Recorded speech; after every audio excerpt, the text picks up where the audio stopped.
How to change Windows 11 administration, right? It's very easy to do it. So you have to just go to the settings of your PC or laptop. Then on the left side you will see this option of account. Just go to your account here, and basically you have to add someone. So to add someone, you have to just go to your family. You can just add your family member. You can see add someone. And by the way, if it is not a family member, if he or she is not your family member, then you can just go and select other user, and you can just click on add account. So you can see I've already added someone. So if you have already added someone, then it's very easy. You will see option below here, and just click on change account type. Once you click on change account type, you will get this option of account type, standard user or administrator. So you can just select administration, and here you will able to give them a option of administration, and you can just click on OK. So this is how you can do it, right?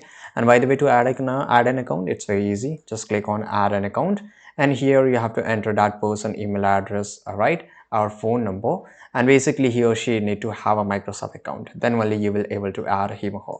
So this is how you can do it. I hope you found this video very useful. If you did, subscribe.